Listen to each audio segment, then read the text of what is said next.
आज हमारे पास जो थीम गौर करने के लिए है, that is in the stones of life the lord is near at hand to save. अनुवाद ये हुआ कि जिंदगी की आंधियों तूफानों में खुदा हमारे नजदीक है ताकि हमें बचा सके।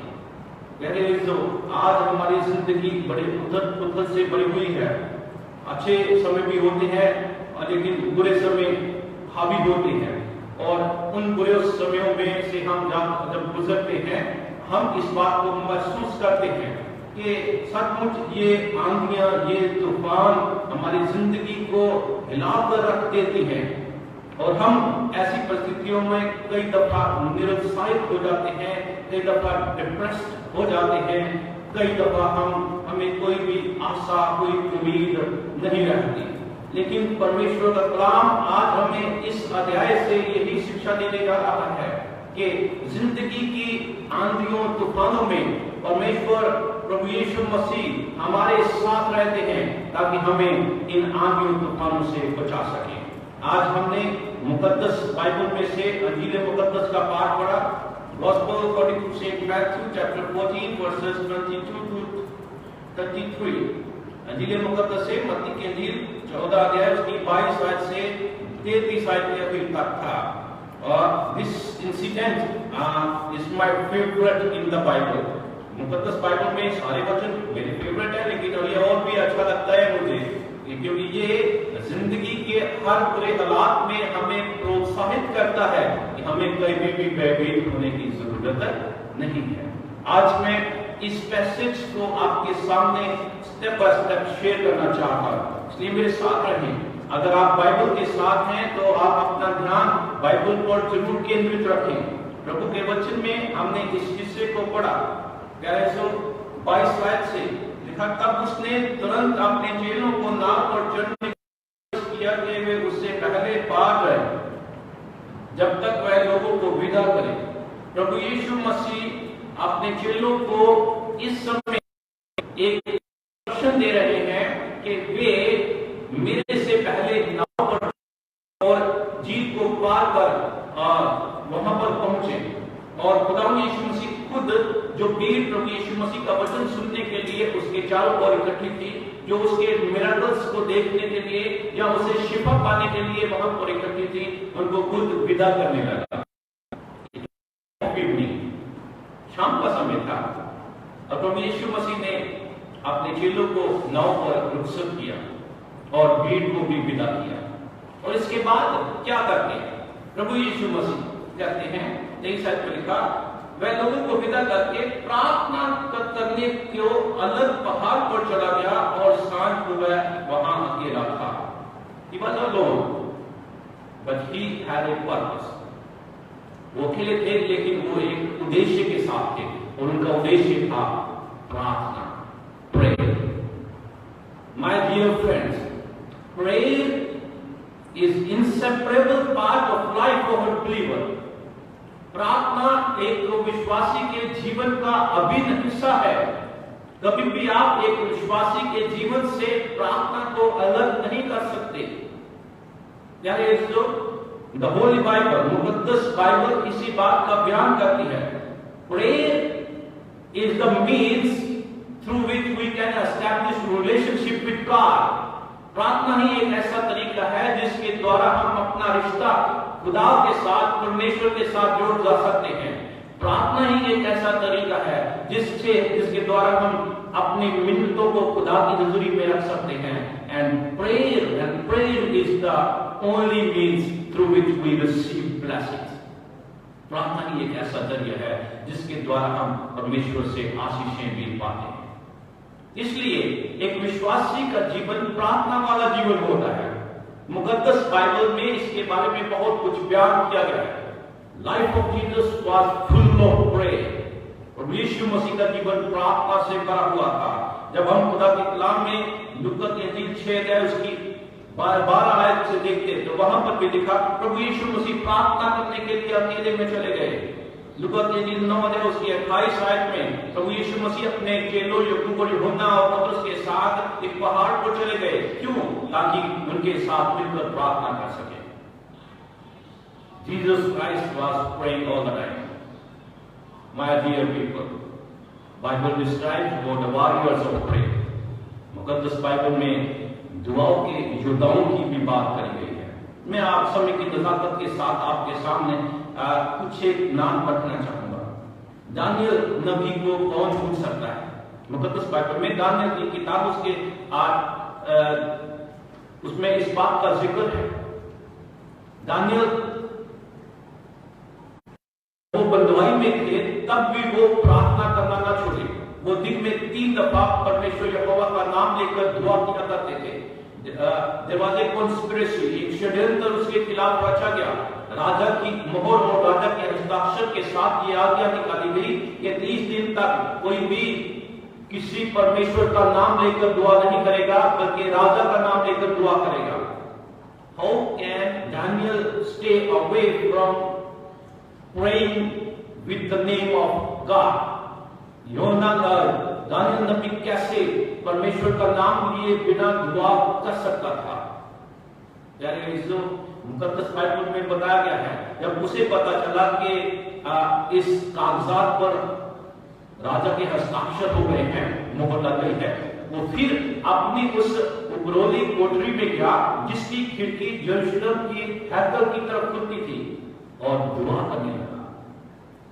He never left praying. उसने कभी भी प्रार्थना करना छोड़ा नहीं। प्यारे जो प्रार्थना एक विश्वासी का के जीवन का अभिन्न हिस्सा है, वो हमेशा प्रार्थना में लगा रहता है। चाहे उसके उस राजा की हुक्मतुल्ली के कारण शेरों की मार भी फेंकना पड़ा, तब में दादा जान, लेकिन शेर भी उसका कुछ बिगाड़ ना सके। वाई? क्योंकि उसने प्रार्थना के द्वारा अपना रिश्ता खुदा के साथ मजबूत बना कर रखा था। हमारा परमेश्वर जिंदगी के हर हालातों में हमारी रक्षा करने की कुव्वत रखता है। जिंदगी की हर आंधियों में, हर तूफानों में हमारे पास रहता है।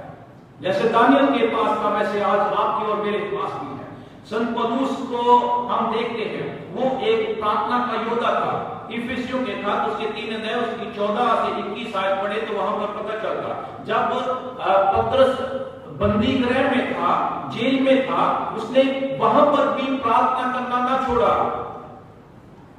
वहां पर भी वो इफिसियों की कलीसिया के लोगों के लिए प्रार्थना करता है। Interceded for them. उन्होंने बिचवाई का काम करने के लिए प्रार्थना की। प्यारे दोस्तों, खुदा प्रार्थना करने वाले योद्धाओं को हमेशा अपनी हिफाजत में संभालता है। बाइबल में नहमीया के लिए हम देखते हैं, प्रभु यीशु मसीह ने दृष्टांत दिया है ताकि हम उससे प्रेरणा पाकर कभी भी निरुत्साहित न हो, हमेशा प्रार्थना में लगे रहे। लूका की 18 अध्याय उसकी पहली आयत से एक ये दृष्टांत। प्यारे दोस्तों, वहां पर खुदा यीशु मसीह कहते हैं, एक औरत थी जिसका उसके मुद्दई के साथ मुकदमा था, और वो उस मुद्दई से कहती है, मेरा न्याय चुका। बहुत समय तक वो उसको टालता है, लेकिन आखिर उसे एक दिन क्योंकि वह उसके नाक में दम कर देती है, कहता, मैं निर्दयी हूं, मैं किसी की परवाह नहीं करता, लेकिन ये औरत मेरे आकर मेरे नाक में दम करती है, कहीं ऐसा ना हो कि ज्यादा ही परेशान कर दे, मैं इसका न्याय चुकाऊंगा। खुदावंद यीशु मसीह कहते, सुनो इस निर्दयी जज ने, न्यायी ने क्या कहा। तुम्हारा परमेश्वर जो उसने आपको अपनी शक्ल सूरत पर बनाया है, जो आपकी रक्षा करना आपको संभालता है, वो अपने पुकारने वालों का और जल्दी न्याय ना करेगा। God responds our praise. प्रभु हमारी प्रार्थनाओं को सुनता है। इसलिए मसीही अजीजों, मेरे प्यारे भाइयों और बहनों, माय डियर फ्रेंड्स, खुदा का कलाम इस बात के लिए बताता है, आपके जीवन का प्रार्थना वाला हिस्सा कभी कमजोर नहीं होना चाहिए। Make your prayer life strong. अपनी प्रार्थना के जीवन को मजबूत बनाकर रखें, प्रभु आपको संभालेगा। My first point is prayer is inseparable part of life of believer. एक विश्वासी के जीवन का प्रार्थना एक अभिन्न हिस्सा है। तो दूसरा पॉइंट है, जब आप कभी आपके जीवन में मुश्किलात आती हैं, when you are जब आप बड़ी मुश्किलों से गिर जाते हैं, जब आंधियां तूफान आपके जीवन को जब जोड़कर रख देते हैं, तब आप परमेश्वर को किस रीति से पहचानते हैं? How do you recognize Jesus when you are in storms? आंधी तूफान में रहते आप प्रभु यीशु मसीह को किस रीति से पहचानते हैं? जब आज के पढ़े गए पैसेज में हम देखें तो प्रभु यीशु मसीह जब चेलों को विदा कर देते हैं तो लिखा रात के चौथे पहर का समय था और उस समय नाव झील के बीच लहरों से डगमगा रही थी क्योंकि हवा सामने की थी। नाव, अब चेले नाव में थे लेकिन आंधियां तूफान चल रही हैं और वे अपनी नाव में उस आंधी और तूफान से गिर गए हैं। पानी की लहरें ऊपर तक उछल रही हैं और वे सब ये देखकर परेशान हैं। लेकिन ऐसे हालात में खुदा यीशु मसीह के लिए लिखा रात के चौथे पहर झील पर चलते हुए यीशु मसीह उनके पास आए और चेलों ने उन्हें कैसे पहुंचाया? लिखा 26 आयत में लिखा चेले उसको झील पर चलते हुए देखकर घबरा गए। They were afraid। क्यों? उन्होंने कहा ये शायद भूत है।